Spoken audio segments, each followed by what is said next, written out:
Welcome back to Resurrection Radio, the show about life. Resurrection Radio is real stories of signs, wonders, and miracles, and people coming back to life. And now, the hosts of the show, here's Renee and Dino. Another show and another it's a beautiful day here in Minnesota today. How about down there in the deep, dark South?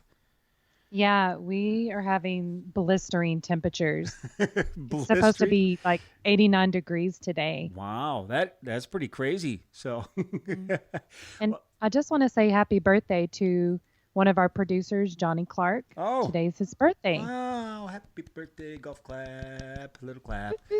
How old is he? Like 100 now, or how old is he? I think he's like 20. I think he's like 21. No, I'm just teasing. I think he's 31-ish or 30. Okay. He's young. He's a young buck.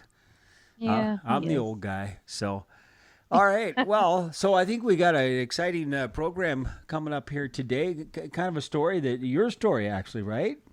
It is. Yeah. I actually have a resurrection story, and I got to thinking about this story last night, and I was like, because I ask every guest at the end of the show, why do you think God chose you to be a part of this? Yeah. And I've never really had a desire to raise the dead. Yeah. This whole thing started, if any of you have listened to season 1, which you should listen to season 1 at deadraiser.com, Mm-hmm. You'll find my story and how I even got involved in resurrection, if you want to say, got involved in it, just learning about it. But just God asked me to use your hands to raise the dead. And so I was like, no, I'm not going to do that.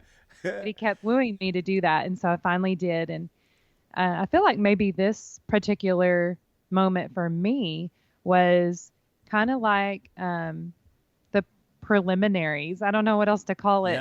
Yeah. And I probably didn't pronounce that word right because I do that every now and then, but that's okay. It's my personality. Anyways, but so you kind of, if you will, started to get into the whole resurrection when you accidentally prayed for somebody. Not that you wouldn't have prayed for them, but you kind of prayed for somebody at church or at a hospital, right? It was at a hospital, and it was. Yeah. I mean, it sort of was just like fly by the seat of my pants for the moment, and it worked. What? It worked? Yeah. So, wow. The story just goes, I have a friend named Lacie, and we're going to talk to her today. But her father-in-law, Herschel, had a really bad car wreck, and he was in intensive care. So she asked me to come up and pray for him. And I was like, of course I'll come pray for him. So I'm walking into the intensive care unit, and I look to my right, and there's a really young man on life support. And my heart just like broke because I could tell this guy was probably in his 20s, probably a college student. And where I live, we're a big college town. And so just in passing, I just like declared life over him and commanded him to come off the machine in Jesus' name. And, just was like asking God to heal him. And then I went on and I prayed for Herschel. So fast forward a few days later, I go up to the hospital to pray with Herschel again, and my friend Jackie is with me. And so we pray for Herschel, and Lacie, my friend, pulls us to the side when we're done, and she said, did you see that young man, like right when you walk in and to the right? And I was like, his mother. And I tried to get her to let y'all come in there and pray for him, like lay hands on him and pray for him, because they're about to take him off life support. He's completely brain dead, and like literally in the next hour, he's going to die. Wow. And so I was like, okay, Lacie, well, let's pray right now. All three of us, let's just pray right now. So we went to a quiet part of the hospital. We grabbed hands and we all just started praying. And we were all praying kind of out loud, but not like super out loud, Yeah. And we were just declaring life. We commanded brainwaves to come back, and, just all these, just everything we could think of. We were just like, no, this kid is not going to die. Yeah. And then we left. Jackie and I left. And so we'll let Lacie tell the rest of the story. But you said something that I've heard other people say that it's kind of interesting. In the beginning, you said it sounded like, you can correct me if I'm wrong, but it sounded like when you went up to the hospital the first time, you really had no intent of praying for resurrection, right? I mean, no, right? You not were at going all. up to just to pray for somebody that was sick, right? Yes, he was in a bad car wreck. Herschel was, but he wasn't like on his deathbed. Yeah. He just needed to recover. Okay. I mean, well, to tell you the truth, Herschel really was in critical condition too, and he could have died, but it was nothing like this kid that I saw. Okay. Hi, Lacie. This is Dino, and of course you know Renee already, right? Yes. Yeah. Well, you're going to help. How are you this morning? I'm doing good. How are y'all? We're doing really good. You've got that accent kind of like Renee does there, Lacie. So. We're from Texas. Yeah, I can tell that. We're excited to hear your story. Renee has kind of shared a little bit, kind of leading up to it. So I'll let Renee continue. We're anxiously waiting to hear what happens next, Renee. Yes. Awesome. Yes. So we should pause and go to commercial, but we won't do that right now. We don't have any. So, Lacie, I just left off the part where you and Jackie grabbed hands and we started praying and declaring life. And then I left. And so, awesome. So yeah, you pick it up from there. Well, that night, I know that whenever we had prayed in a circle, we were praying out of faith for sure. And everybody's heart was just reaching out to this family that was losing their son, and they were literally about to pull his life support if they hadn't pulled it already. And so when that night was over, we had so much going on with my father-in-law. We didn't get to touch bases with any of them that night, so I didn't know how, it ended up or what happened. Well, then I want to say it was about a week later, my husband had actually went back to the hospital to go see his dad. And when he had gotten there, he saw the mom to the young man where they had pulled his life support. And he went up to her, because we had already kind of had a friendship with her since she had been there the whole time that our father was there too. And he said, "What are you doing here? Like, how are you? I'm so sorry."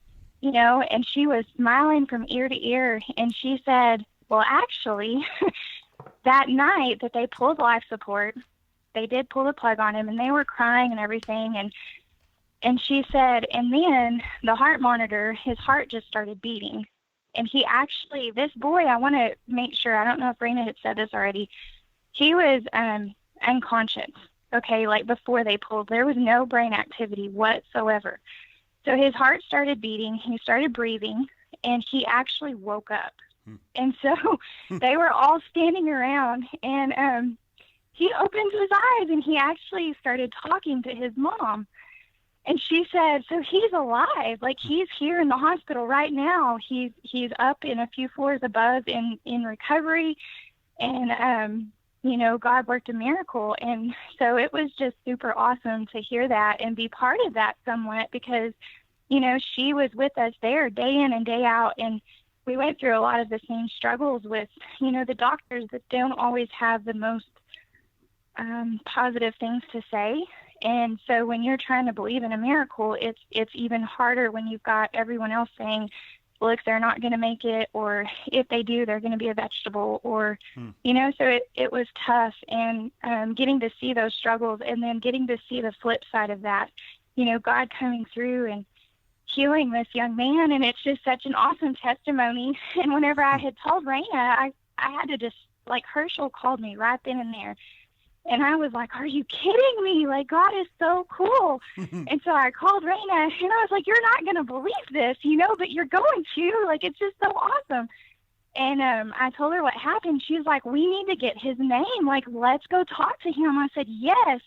Well, of course, because of HIPAA violations and things like that, when I tried to go back to the hospital to get some information, they wouldn't release his name But the nurse that I was talking to, I said, there was a young man here about a week ago, and basically came back to life is what it was. He was dead. Y'all pulled life support, and he came back to life.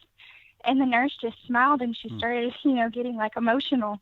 And she said, that was so crazy. And I said, oh, yeah? And she said, he went from like completely nothing whatsoever, no brain activity at all. And she said, and he started breathing, and he woke up, he started talking to his mom, and she was all excited, and I was hoping so bad that I could talk her into giving me his name, but I couldn't. Wow. I guess, Lacie, I didn't realize that he opened his eyes and started talking. I'm like tearing up. Oh my That's goodness. Like, I guess I It's either amazing. forgot that part or, wow. Maybe I just was so excited when I told you he's alive. He's alive. But yeah, it was such an amazing testimony. And Herschel, I mean, he was teared up when he called me from talking to his mom, and so it was completely like radical. I mean, you go from no brain activity to at all. Just him breathing alone, I'm sure, was amazing, and his heart beating. But he opened his eyes, and I know he didn't say a lot. I think she said that it was like, I love you or something. He was trying to talk to his mom. And so it's pretty awesome. Wow. This is, of course, Renee, I know that now, because you're involved in this show, what kind of effect this has had on your life, kind of pretty dramatic. And so Lacie, how has this experience changed your life or your faith, or what kind of changes have you experienced since this? Well, I mean, for sure it was a faith booster. I think like God, he put situations in our lives to really show us like his power and his hand moving. And because we were in the hospital with a very similar situation with my father-in-law, close to death himself, and things not looking super hopeful, and like every time something awesome would happen, it's like several bad things would happen to him at the same time. So when this was going on, before I found out, this woman's testimony, it was hard because I thought, man, they've been here the exact amount of time that we have, because she came in 2 hours, she came in the same night that we did with our father. Yeah. And so here he is. I was thinking that he was dead. And I thought, man, like, God, help us because we want him to live, And so when we got that testimony, it just sparked that hope back up. I think that I was still cleaving to the fact that God was going to heal our father, but hearing that really boosted me up at the perfect time.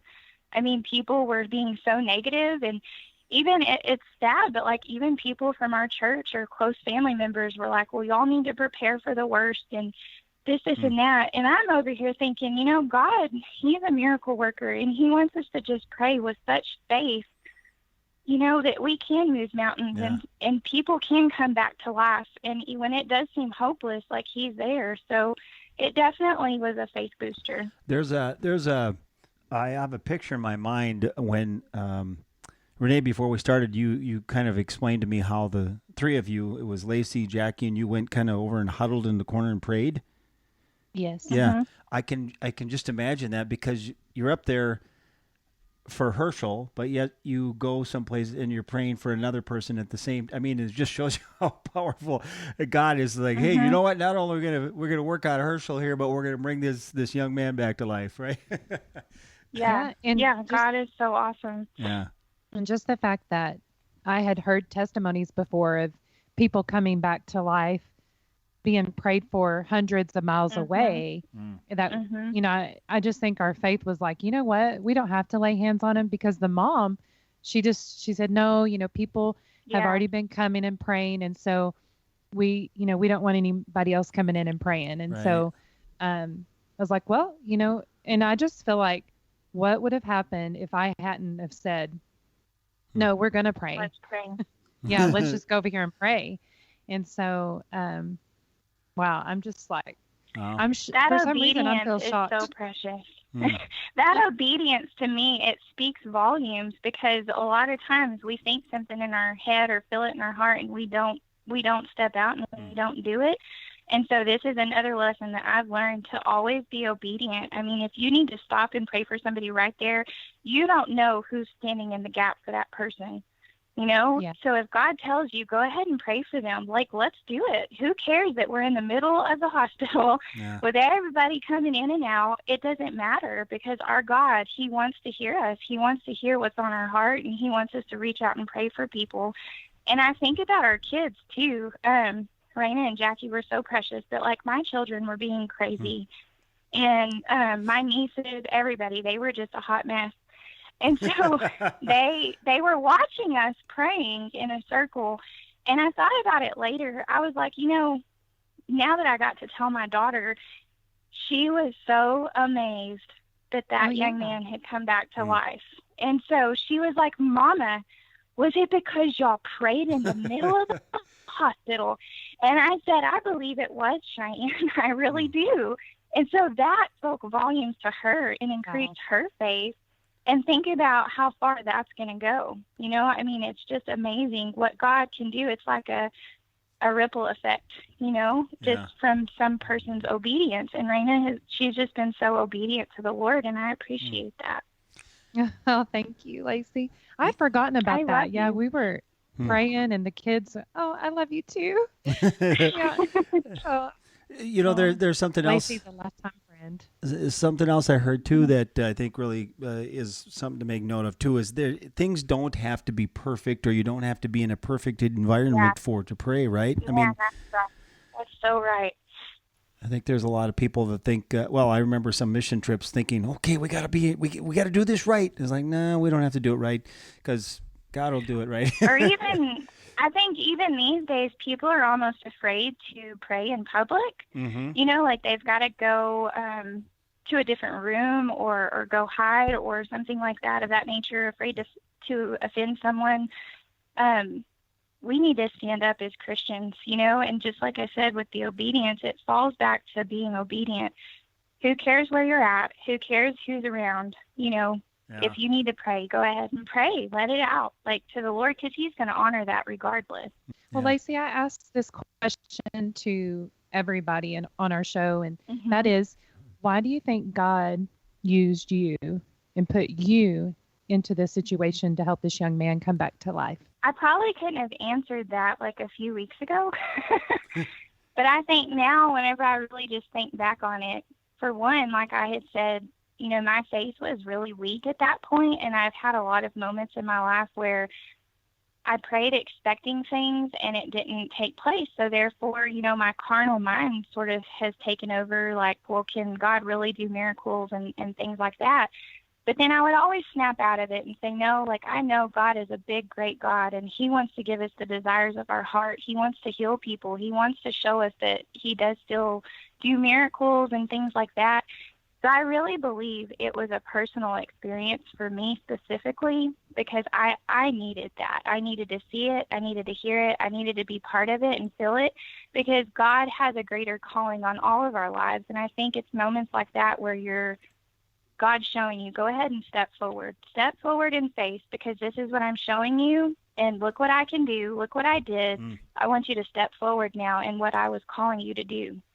And so for me, it personally was just like a step forward. It really was. And I'm forever grateful, because like you said, if you wouldn't have said, okay, well, let's just pray. I mean, I may have thought it in my head and in my heart, but I didn't take that initiative. And so it just, on all different levels, like, I'm just excited on what God's going to continue to do through my life. And I'm super excited for this family, and I really hope that they'll hear, you know, this testimony on the radio and reach out to us, because I would love to just visit with them. Yeah, everybody listening today, we need to join together and pray that we will run into this young man and maybe have him on the show. Yeah. That would be great. I know for a fact that they're from Amarillo. The accident took place in Amarillo. And so if that tells anybody anything. That's awesome. Well, Lacie, thank you so much for your time, and just thank you for being willing to share your part, because it was powerful, very powerful today. Well, thank you very much for asking me, and I so appreciate it. Yes, ma'am. I'll be in touch, okay? Okay, y'all have a good one. Yep. You too. Bye-bye. Wow. That's an amazing, amazing testimony, Renee. This is, I was like, we should just Started keep tearing going. up. I know, it's all right. Yeah. I was thinking we should just keep going. I think there's so much in that story.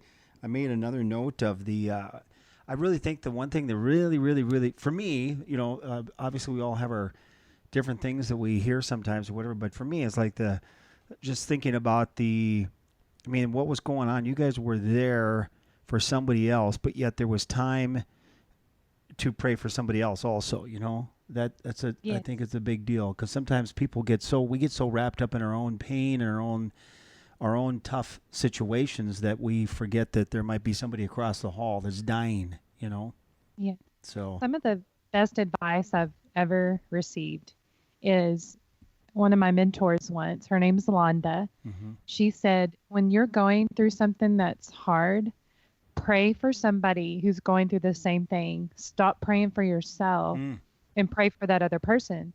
She said every time she does that, she gets some kind of breakthrough. Wow. So That's a good word. Yeah. Yeah. All right. Well, gosh, I don't know how we're going to be able to top this show. This is good. no, this was good. This is good. We'll have to have Lacie on again and She yeah. can tell Herschel's story. I mean, Herschel's story is Well, yeah, I mean, amazing. There's another story there, right?